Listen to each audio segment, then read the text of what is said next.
بسم اللہ الرحمن الرحیم۔ بسم اللہ الرحمن الرحیم۔ السلام علیکم ورحمۃ اللہ وبرکاتہ۔ امید ہے آپ تمام احباب خیر و عافیت سے ہوں گے۔ آج جلالین ثانی کا سبق نمبر 62 ہے اور اس سبق کے اندر ہم سورہ قاف کی آیت نمبر 41 سے 45 تک کا ترجمہ اور تفسیر پڑھیں گے۔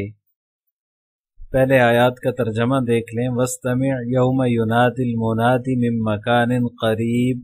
اللہ تبارک و تعالیٰ فرماتے ہیں وَاسْتَمِعْ، اور ذرا توجہ سے سنو، یوم ینادی المنادی من مکان قریب، جس دن ایک پکارنے والا ایک قریبی جگہ سے پکارے گا۔ یوم یسمعون الصیحۃ بالحق ذالک یوم الخروج، جس دن لوگ سچ مچ اس پکار کی آواز سنیں گے۔ یوم یسمعون الصیحۃ، اس پکار کی آواز سنیں گے۔ ذالک یوم الخروج، وہ قبروں سے نکلنے کا دن ہوگا۔ انا نحن نحیی ونمیت والینا المصیر، یقین رکھو ہم ہی ہیں جو زندگی بھی دیتے ہیں، ونمیت، اور موت بھی، والینا المصیر، اور آخرکار سب کو ہمارے پاس ہی لوٹنا ہے۔ یوم تشقق الارض عنہم سراعا ذالک حشر علینا یسیر، اس دن جب زمین پھٹ کر ان کو اس طرح باہر کر دے گی کہ وہ جلدی جلدی سراعا، جلدی جلدی نکل رہے ہوں گے۔ ذالک حشر علینا یسیر، اس طرح سب کو جمع کر لینا ہمارے لیے بہت آسان ہے۔ نحن اعلم بما یقولون وما انت علیہم بجبار فذکر بالقرآن من یخاف وعید، جو کچھ یہ لوگ کہتے ہیں، نحن اعلم، ہمیں خوب معلوم ہے، وما انت علیہم بجبار، اور تم ان پر زبردستی کرنے والے نہیں ہو، فذکر بالقرآن من یخاف وعید، اور لہذا قرآن کے ذریعے ہر اس شخص کو نصیحت کرتے رہو جو میری وعید سے ڈرتا ہو۔ عزیز طلبہ، ان آیات کریمہ کے اندر اللہ تبارک و تعالیٰ نے جو وقوع قیامت کے ابتدائی احوال ہیں اور اسی طرح رسول اکرم صلی اللہ علیہ وسلم کو تسلی دی ہے کہ آپ معاندین جو ہیں ان کی باتوں سے دل گرفتہ نہ ہوں، ہمیں ان کی سب باتوں کا علم ہے۔ وَاسْتَمِعْ یوم ینادی المنادی، یعنی آئندہ قیامت کے احوال بیان ہونے والے ہیں، انہیں دھیان سے سن لو۔ یوم ینادی المنادی، جس دن پکارنے والا پکارے گا، یعنی اس منادی کی آواز ہر اس شخص کو بہت قریب سے آتی ہوئی محسوس ہوگی۔ یہ حضرت اسرافیل علیہ السلام ہوں گے، یعنی وہ سور پھونکیں گے، سور کی یہ آواز دور سے اور قریب سے سنی جائے گی، اور یہ مردوں کو قبروں سے نکالنے کے لیے آواز ہوگی، یعنی کہ یہ جو سور پھونکا جائے گا یہ مردوں کو قبروں سے نکالنے کے لیے ہوگا۔ ایسا معلوم ہوگا کہ یہیں قریب سے پکارا جا رہا ہے، اور جو ہے وہ پوری زمین کے رہنے والے زندہ اور مردہ سب کے سب اس کو برابر سنیں گے۔ پہلے زمانے میں تو لوگ اس طرح کی آوازیں سن کر کچھ سوچنے لگتے تھے کہ ایک آواز کو پوری دنیا میں اور آسمانوں میں یکساں کیسے سنا جا سکتا ہے، لیکن آج کل کے جو حالات ہیں اور آلات ہیں انہوں نے یہ بتا دیا کہ اس میں کچھ بھی جو ہے وہ اشکال والی بات نہیں ہے، مشکل بات نہیں ہے۔ آلات تو بہت ہی ہیں، ایک ٹیلی فون ہی اگر آپ لے لیں تو اس سے بھی بآسانی اس کو سمجھا جا سکتا ہے کہ ایک ہلکی سی آواز ایک بر اعظم سے دوسرے بر اعظم میں سنی جا سکتی ہے، دور اور نزدیک کے سننے میں کوئی فرق نہیں ہوتا، اس کے ذریعے سے برابر آواز سنی جاتی ہے۔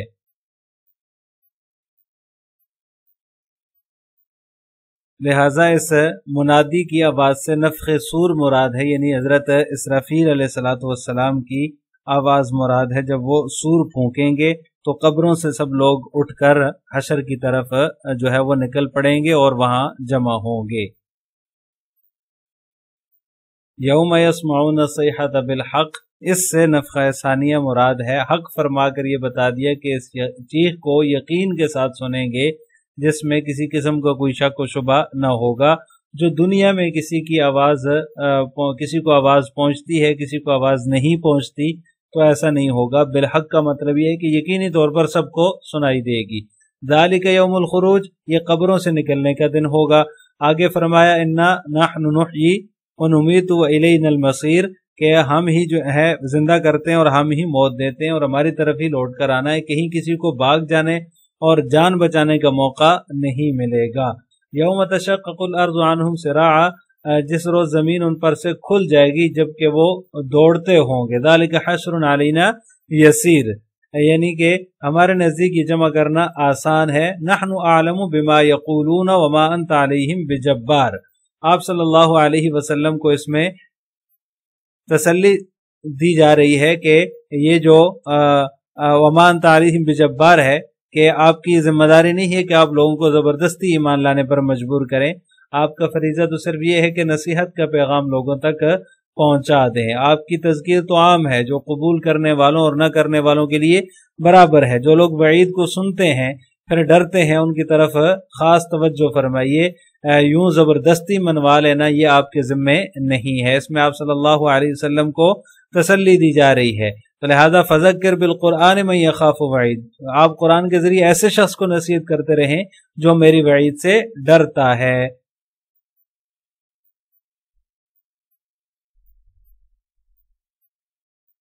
لہذا آپ کا فریضہ کسی کو زبردستی ایمان پہ مجبور کرنا نہیں ہے، بلکہ آپ کا کام صرف اور صرف نصیحت ہے۔ آپ جو ہے وہ معاندین کی باتوں سے دل گرفتہ نہ ہو، ہمیں بخوبی علم ہے ان کی طرف سے توحید کا، رسالت کا اور اسی طرح آخرت کا، بعث بعد الموت کا انکار جو ہے وہ ہم سے پوشیدہ نہیں ہے، اس کی سزا دینا یہ ہمارے ذمے ہے۔ آپ کے ذمے جو ہے وہ نصیحت کرنا ہے، پیغام پہنچانا ہے۔ آپ جبار نہیں ہیں بلکہ مبلغ ہیں، ناصح ہیں۔ اس لیے جو لوگ ہمارے عذاب سے ڈرتے ہیں یعنی مومنین، آپ ان کو قرآن سناتے رہیں اور نصیحت فرماتے رہیں، اس سے تو ایمان والوں کو ضرور فائدہ ہوگا۔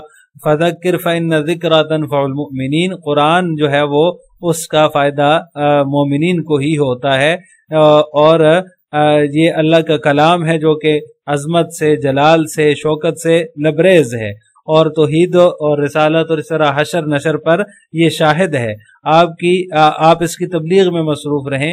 جو لوگ اللہ تعالیٰ سے ڈرنے والے ہیں وہ تو اس سے مستفید ہوں گے اور اس سے نصیحت حاصل کریں گے۔ باقی جو لوگ نہیں آ رہے دین کی طرف، ایمان نہیں لا رہے، تو آپ کا کام زبردستی ان کو ایمان لانے پر مجبور کرنا نہیں ہے۔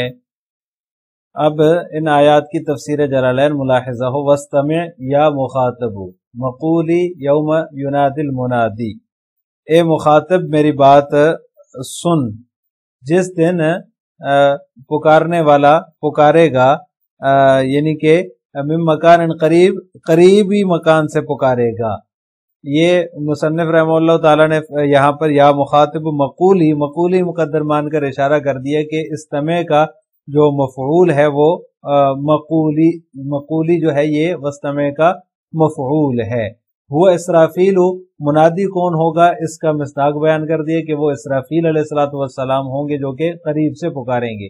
من السماء وهو صخرۃ بیت المقدس اقرب موضع من الارض الى السماء يقول ایتها العظام البالیہ والاوصال المتقطعة واللحوم المتمزقة والشعور المتفرقة ان اللہ یأمرکن ان تجتمعن لفصل القضاء۔ یہ قریب سے پکارنے کی تفسیر مصنف نے بیان فرما دی کہ جو ہے وہ آسمان سے قریبی مکان سے پکارے گا، یعنی آسمان سے پکارے گا، اور وہ جو ہے وہ صخرہ بڑا پتھر ہے۔ وہ صخرۃ بیت المقدس، بیت المقدس کا بڑا پتھر ہے، زمین سے آسمان کی طرف قریب ترین مقام ہے۔ وہ پکارنے والا کہے گا ایت العظام البالیہ، اے بسیدہ ہڈیوں اور اکھڑے ہوئے جوڑوں، والاوصال المتقطعہ، اکھڑے ہوئے جوڑوں، واللحوم المتمزقہ، اور جو ہے وہ پارا پارا گوشتوں، والشعور المتفرقہ، اور بکھرے ہوئے بالوں۔ ان اللہ یأمرکن، اللہ تم کو حکم دیتا ہے کہ مقدمے کے فیصلے کے لیے جمع ہو جاؤ، لفصل القضاء، مقدمے کے فیصلے کے لیے جمع ہو جاؤ۔ یعنی یہ حضرت اسرافیل علیہ الصلوۃ والسلام جو ہے وہ آواز دیں گے۔ یوم بدل من یوم قبلہ، یوم جو ہے مصنف رحمہ اللہ تعالیٰ فرماتے ہیں کہ یہ ما قبل کے یوم سے جو ہے وہ بدل بن رہا ہے۔ یوم یسمعون الصیحۃ، یوم تشقق سے یہ بدل ہے، اور انا نحن یہ جو ہے اس کے جو ہے وہ درمیان میں جملہ ہے معترضہ ہے۔ یوم بدل من یوم قبلہ، مصنف فرماتے ہیں کہ یہ جو یوم ہے یہ یوم ینادی المنادی کے اندر جو یوم ہے اس سے بدل بن رہا ہے۔ یسمعون ای الخلق کلہم، کہ تمام مخلوقات جو ہیں وہ اس کی آواز کو سنیں گی، الصیحۃ چیخ کو سنیں گی، بالحق یقین کے ساتھ، بالبعث آواز کس کی ہوگی، یعنی کہ جو باس کی آواز ہوگی، اٹھانے کی آواز جو ہوگی، سور جو پھونکا جائے گا اس کی آواز کو تمام مخلوقات سنیں گی۔ وہی النفخۃ الثانیۃ من اسرافیل، یہ نفخہ ثانیہ مراد ہے جو کہ قبروں سے اٹھانے کے لیے حضرت اسرافیل علیہ الصلوۃ والسلام سور پھونکیں گے، وہ مراد ہے۔ وَيَحْتَمِلُ أَن تَكُونَ قَبْلَ نِدَائِهِ أَوْ بَعْدَهُ، اور یہ بھی احتمال ہے کہ یہ ندا جو ہے وہ اس سے پہلے ہو یا بعد میں ہو، یعنی اسرافیل علیہ السلام کے سور پھونکنے سے پہلے یا بعد میں ہو، یہ بھی اس کی ایک تفسیر ہے۔ ذَلِكَ أَيْ يَوْمُ النِّدَاءِ وَالسِّمَاعِ يَوْمُ الْخُرُوجِ، یہ ندا اور سماع کا جو دن ہوگا یہ یوم الخروج ہوگا، من القبور قبروں سے نکلنے کا دن ہوگا۔ وَنَاصِبُ يَوْمَ يُنَادِي مُقَدَّرٌ أَيْ يَعْلَمُونَ عَاقِبَةَ تَكْذِيبِهِمْ، مصنف رحمہ اللہ تعالیٰ فرماتے ہیں کہ یوم کا جو ناصب ہے یعنی اس کو نصب دینے والا ہے، ینادی یہ مقدر ہے، یعنی وہ اپنی تکذیب کے انجام کو جان لیں گے۔ یہ یوم ینادی المنادی کا عامل ناصب ہے، یعلمون عاقبۃ تکذیبہم۔ انا نحن نحیی ونمیت والینا المصیر، بے شک ہم ہی زندہ کرنے والے ہیں اور ہم ہی موت دینے والے ہیں اور ہماری طرف ہی اس دن لوٹ کر آنا ہے۔ یوم بدل من یوم قبلہ وما بینہما اعتراض، مصنف رحمہ اللہ تعالیٰ فرماتے ہیں کہ یہ جو یوم ہے یہ بھی ما قبل کے یوم سے بدل ہے، اور یوم الخروج جو ہے اس سے بدل ہے، اور اس کے درمیان انا نحن نحیی ونمیت والینا المصیر یہ جملہ ہے معترضہ ہے۔ یوم تشقق یوم الخروج سے بدل ہوگا۔ تشقق بتخفیف الشین وتشدیدها بادغام التاء الثانیۃ فی الاصل فیہا، یہ اس کی تشقق کی صرفی تحقیق بیان فرما رہے ہیں کہ تشقق اصل میں تتشقق تھا، اس میں جو ہے وہ اصل میں تاء ثانیہ کو شین میں ادغام کر دیا، اس کو مدغم کر دیا، تو یہ تتشقق کی بجائے تشقق ہو گیا۔ الارض عنہم سراعا، سراعا جمع سریع حال میں مقدر ای فیخرجون مسرعین، جلدی جلدی نکلیں گے، یہ سریع کی جمع ہے سراعا، یہ جو ہے وہ مقدر سے حال ہے، یعنی کہ اس کا جو ذوالحال ہے وہ ہنہم کی ضمیر سے بھی یہ حال ہو سکتا ہے، اور جو ہے وہ فیخرجون کی ضمیر سے بھی حال ہو سکتا ہے۔ ذالک حشر علینا یسیر، یہ جمع کرنا ہمارے لیے بہت آسان ہے۔ فیہ فصل بین الموصوف والصفت بمتعلقها للاختصاص وهو لا يضر، مصنف فرماتے ہیں کہ اس میں موصوف اور صفت کے درمیان جو ہے وہ متعلق کا جو فصل ہے، متعلق کا فصل ہے، یعنی کہ اس کا جو متعلق ہے اس کا فصل ہے، للاختصاص اختصاص کے لیے ہے، اور یہ فصل وهو لا يضر مضر نہیں ہے، کوئی نقصان دہ نہیں ہے۔ اصل میں فیہ فصل بین الموصوف والصفت بمتعلقها، یہ عبارت نکال کر مصنف یہ بتانا چاہ رہے ہیں کہ علینا موصوف اور صفت کے درمیان جو ہے یہ فصل ہے، حشر یسیر، یہ اصل میں ذالک حشر یسیر علینا ہونا چاہیے، اختصاص کے لیے علینا جار مجرور کو مقدم کر دیا، یعنی یہ حشر ہمارے ہی لیے آسان ہے، تو اس کا معنی یہ بن گیا کہ یہ ہمارے لیے ہی آسان ہے، اختصاص کی وجہ سے اس کو مقدم کر دیا، اور فصل چونکہ اجنبی نہیں ہے تو اس لیے یہ مضر بھی نہیں ہے۔ وذالک اشارۃ الی معنی الحشر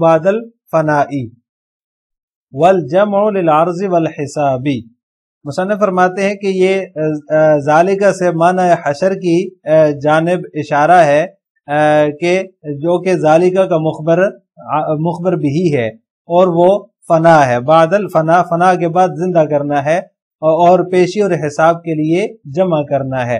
دراصل اس عبارت سے مصنف ایک اعتراض کا جواب دینا چاہتے ہیں۔ اعتراض یہ ہوتا ہے کہ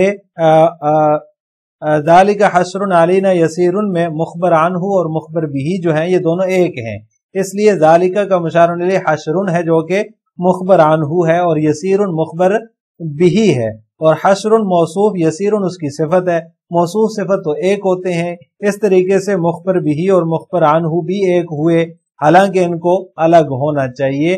تو مصنف رحمہ اللہ تعالیٰ نے اس کا جواب دیا کہ ذالک کا مشار الیہ جو ہے وہ حشر نہیں ہے بلکہ اس کے معنی میں ہے، یعنی احیاء بعد الفنا ہے، اور جو ہے وہ جمع بین الاجزاء المتفرقہ جو کہ مخبر عنہ ہے اور یسیر مخبر بھی ہے، اس طرح جو ہے یہ مخبر عنہ اور مخبر بھی الگ الگ ہو گئے، تو لہٰذا کوئی اعتراض نہیں ہے۔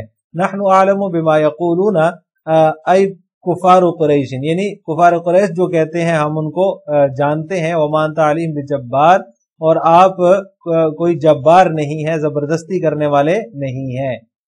تجبرہم علی الایمان، یعنی آپ ان کو ایمان پر مجبور کرنے والے نہیں ہیں کہ وہ زبردستی آپ ان کو ایمان پر مجبور کریں اور وہ ایمان لائیں۔ وہذا قبل الامر بالجہاد، مصنف فرماتے ہیں کہ یہ جو تھا یہ جہاد کے حکم سے پہلے کا حکم تھا کہ آپ ان کو ایمان پر مجبور کرنے والے نہیں ہیں۔ فذکر بالقرآن من یخاف وعید وہم المؤمنون، وعید سے ڈرنے والے کون ہیں؟ وہ مومنین ہیں۔ یہ من یخاف وعید کا مصداق مصنف نے بیان فرما دیے کہ وہ مومنین ہیں جن کو جو ہے وہ میری وعیدوں سے جو ڈرتے ہیں، تو لہٰذا آپ قرآن کے ذریعے ان کو نصیحت کیجئے۔ آخر میں آپ سے دو سوال ہیں۔ نمبر 1، یوم یسمعون الصیحۃ بالحق سے کون سا نفخہ مراد ہے؟ نمبر 2، من مکان قریب کی کیا تفسیر ہے؟ ان دونوں سوالوں کا جواب آپ نے کمنٹ باکس میں دینا ہے۔ السلام علیکم ورحمۃ اللہ وبرکاتہ۔